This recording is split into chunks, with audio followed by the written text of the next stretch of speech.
Decíamos al comienzo del programa que algunas noticias nacionales impactan en el ámbito político y obviamente social. Y en lo que respecta a lo social, hacíamos referencia a este femicidio que había sucedido en un country en la provincia de Buenos Aires. En algunas horas después también otra joven mujer había fallecido.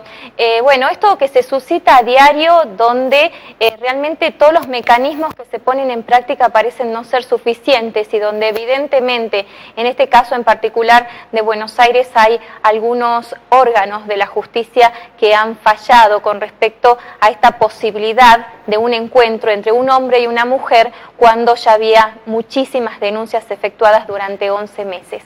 Hay alguien que ha sido precursor de la ley de violencia de género en nuestra provincia, es el diputado, el doctor Lucas Godoy, a quien le decimos buenas noches, bienvenido. Buenas noches, ¿cómo estás, Mónica? Doctor, en Salta es la única provincia en el país donde se ha declarado la emergencia, teniendo en cuenta la cantidad de casos que se han producido en relación a la población. Estamos próximos a que se ponga en práctica en septiembre, Dios mediante, el observatorio de violencia. Sí. Son distintas acciones que Sí. se van realizando, ¿son suficientes? Cada vez que ocurre una muerte, evidencia que no hay suficiencia en las medidas. Sin duda alguna que el cambio estructural en una sociedad, porque el problema de la violencia de género en su manifestación más grave, que es el femicidio, pero la violencia contra la mujer en todos los ámbitos, laboral, económica, patrimonial, simbólica, ginecológica, en definitiva, en las distintas manifestaciones, es un gran problema en la Argentina. Yo sostengo que es el principal problema social que tiene nuestro país.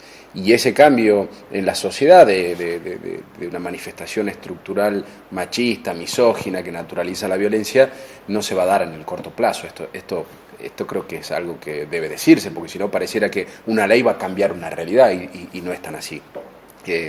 El observatorio, vos hablabas recién del observatorio y nosotros allí incluimos que en las escuelas se enseñe lo que tiene que ver con igualdad de género, con equidad de género, con prevención y eliminación de la violencia contra la mujer. La verdad que es triste y es tremendo. La declaración de la emergencia justamente se declaró aquí en Salta, también en Buenos Aires, en la provincia de Buenos Aires, no en la ciudad. Sin embargo, la ciudad tiene uno de los índices más altos de femicidios. Primero viene provincia de Buenos Aires, Santa Fe, Ciudad de Buenos Aires, Córdoba, Salta también tiene un índice alto. Lo que te quería decir es que esa emergencia planteó la creación de juzgados de violencia, de fiscalías de violencia contra la mujer, y estipuló distintas medidas. Complementarias a ellas es el observatorio que hemos creado, que como bien decís vos, ojalá se ponga en marcha ya en septiembre. Tienen que designar las representantes el Ejecutivo y el Senado, y la justicia también, pero ya designó provisoriamente el Poder Judicial una representante. Ya existe el lugar y deberá empezar a trabajar, a abocarse a la temática propia. Y además el Senado aprobó la ley de procedimiento judicial de la Ley Nacional de Violencia contra la Mujer, una ley estrictamente necesaria, algo que veníamos discutiendo hace rato. No sé si recordás, fue aprobada por diputados, el Senado la modificó, volvió, hasta que nos pusimos de acuerdo, hicimos una comisión de trabajo conjunta y ellos la aprobaron. ¿Por qué es importante? Uno podría decir, ¿para qué es importante esta ley?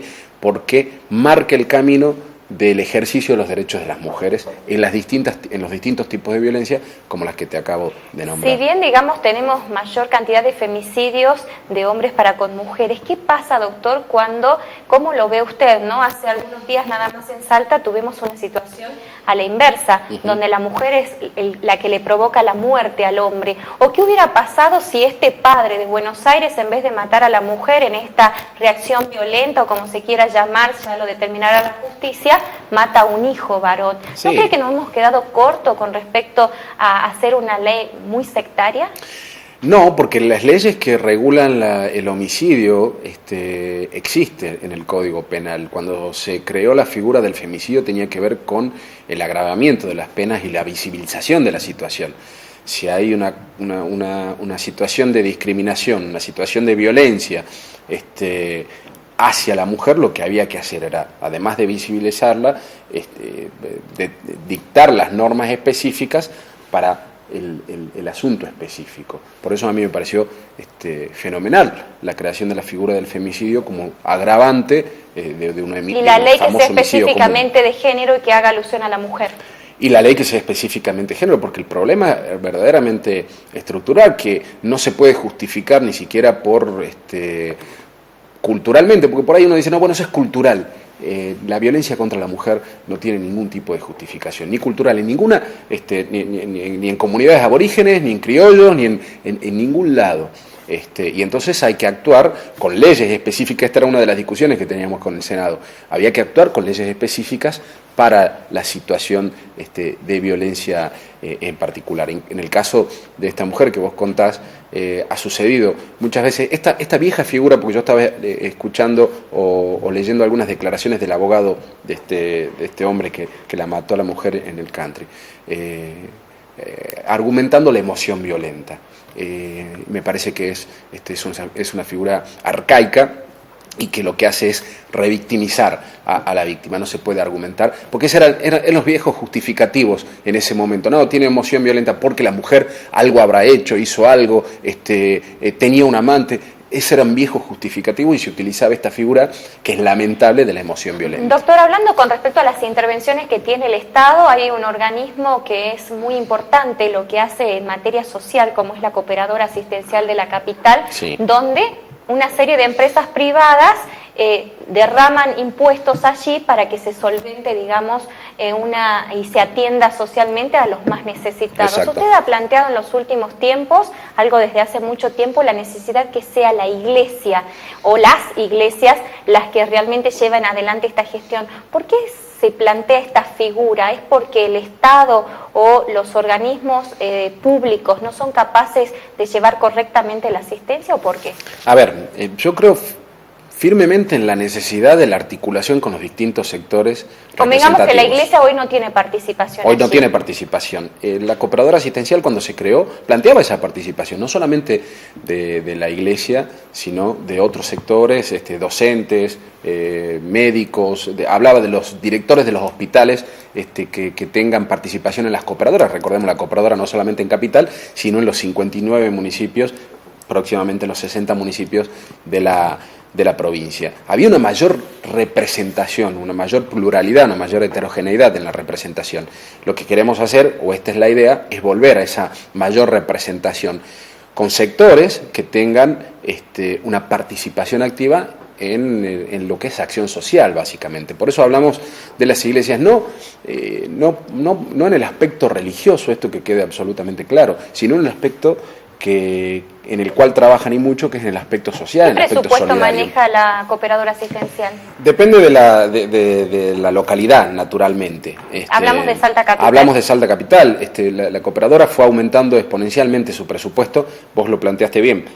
¿Cómo se financia? Se financia con el impuesto a cooperadoras asistenciales que pagan los comercios cuando contratan un trabajador en blanco. Hay un ítem que es cooperadoras asistenciales. Y además con el presupuesto que envía la provincia. Son decenas de millones que maneja la cooperadora anual, ¿no? Obviamente. Pero solamente esto. Esta fue la idea principal, incluir a las iglesias, no solamente católicas, evangélicas, judías, ortodoxas, con el trabajo social. Es conocido el trabajo que realizan las iglesias evangélicas, por ejemplo, en la recuperación de adictos. Es un trabajo social, o en la asistencia ante una situación crítica de una persona en una situación de vulnerabilidad. ¿Qué pensamos en ese momento? Y nos propusieron que incluyamos además a otros actores de la sociedad civil. Y es verdad, ONGs que también trabajan mucho y bien. ¿Cómo podemos hacerlo? A través de un órgano institucionalizado que las represente a distintos sectores de la sociedad civil. Y nosotros creamos el Consejo Económico y Social, una ley que envió el gobernador y que hoy está en vigencia. En el Consejo Económico y Social están organizaciones, fundaciones, organizaciones civiles de derechos humanos, culturales, sociales, sectores empresarios, sectores de la producción, comunidades aborígenes, el IPIS, también están los intendentes. Tiene una representación muy amplia. Entonces, en el dictamen de comisión, que no lo hemos tratado ayer en diputados porque se nos acabó el tiempo, pero lo vamos a tratar el próximo martes, firmamos esto, que las cooperadoras estén no solamente que el director sea el intendente, como lo dice la ley, y que el directorio lo designe el Consejo Económico y Social y las iglesias, y que se posibilite una representación proporcional. Doctor, tendríamos mucho para hablar, pero algo muy puntual en el plano político. Su nombre, obviamente, su apellido está relacionado a un sector político de Salta. También se han incluido dentro de una línea como es la Ragone. Justamente, ¿no? La línea de Godoy nunca fue partidaria de la gestión de Miguel Issa, también tiene serias diferencias con lo que es la figura de Gustavo Sáenz. ¿Cómo cree que puede ser la gestión de Gustavo Sáenz en los próximos 4 años con un municipio que obviamente ya plantea que va a estar en dicotomía con la política que plantea el Ejecutivo porque nació de otra línea política? Nosotros siempre tuvimos diferencias porque lo planteamos, tuvimos una posición crítica pero constructiva. Cada vez que, por ejemplo, nosotros nos opusimos al impuestazo en su momento y eso nos llevó a insultos, a agravios, sin ninguna respuesta política. Yo he escuchado recién a las invitadas plantear, bueno, viene una nueva municipalidad. A mí me parece que, no me parece, Gustavo Sáenz formó parte del gobierno de Miguel Issa durante 12 años como presidente del Consejo Deliberante, como secretario de gobierno, como jefe de gabinete. Digo, era el candidato icista por naturaleza.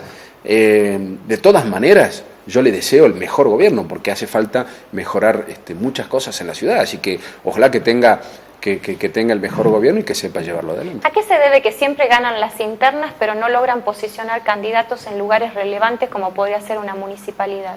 ¿Nosotros? Sí. Y hay que trabajar, nunca se postuló uno de este sector a la intendencia.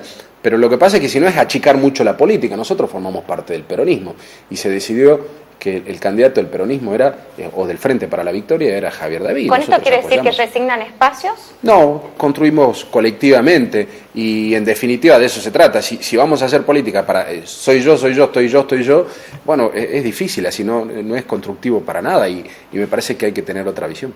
Doctor, muchísimas gracias por su tiempo. Muchas gracias. Nosotros nos despedimos, como siempre, agradeciéndole la atención dispensada. Nos reencontramos el próximo miércoles acá por la capital, el jueves en San Ramón de la Nueva Orán y el viernes en Rosario de la Frontera. Hasta la próxima.